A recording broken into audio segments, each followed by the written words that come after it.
सल्लल्लाहु अलैका या रसूल अल्लाह वसल्लम अलैका या हबीब अल्लाह।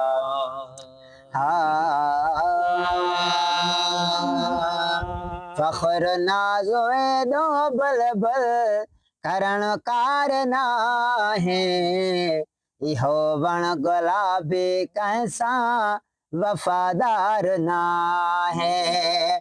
फख्र नाज़ो दो बलबल करण कारना है इहो वण गुलाबी कैसा वफादार ना है। इहो वण गुलाबी कैसा वफादार नाही हो जो तो उदाणे घड़िया मिनट घारे मथा बाज बैठो तो पल पल पुकारे।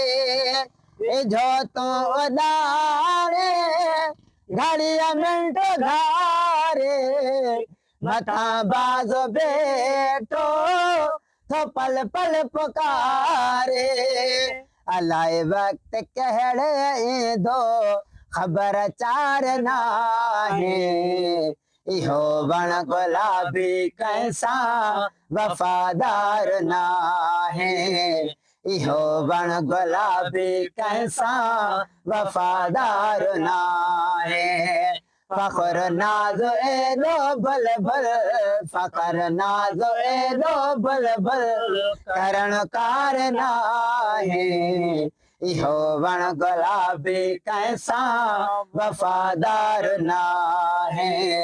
इहो वण गुलाबी कैसा वफादार ना है। हो न तो पर हज़ारे उडाणा हलिया विया छॾे तो के तो जा अबाणा हलिया विया न तो पर हज़ारे उडाणा हलिया विया छॾे तो के तो जा अबाणा हलिया विया।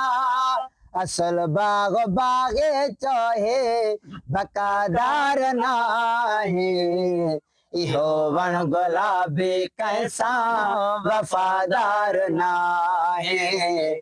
इहो वण गुलाबी कैसा वफादार ना है।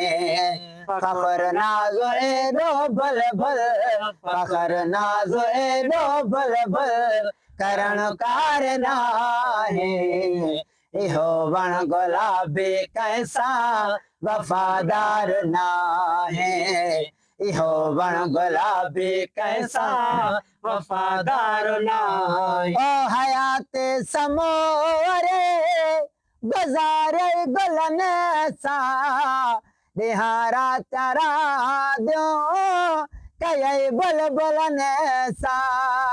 हयात समोरे गुज़ारे गुलन सा निहारा चरा दो कई बुलबुलन सा।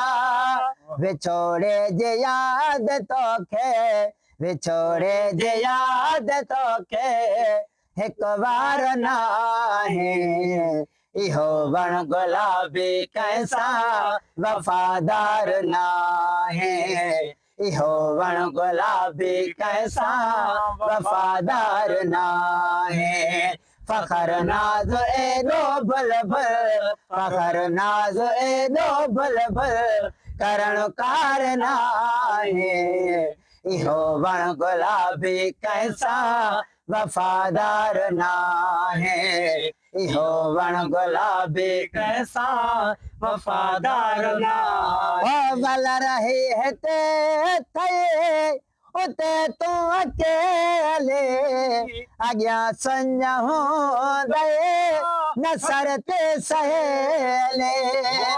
रहे हिते थई उते तू अकेले अॻियां संज हूंदे न सर ते सहेले।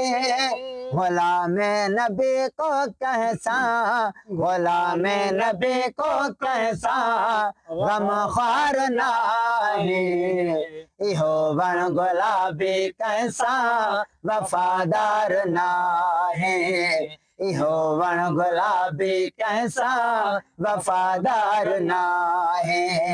फखर नाज़ो एडो भल भल, फखर नाज़ो एडो भल भल करण कार नाहे, इहो वण गुलाबी कैसा वफादार नाहे, इहो वण गुलाबी कैसा वफादार नाहे।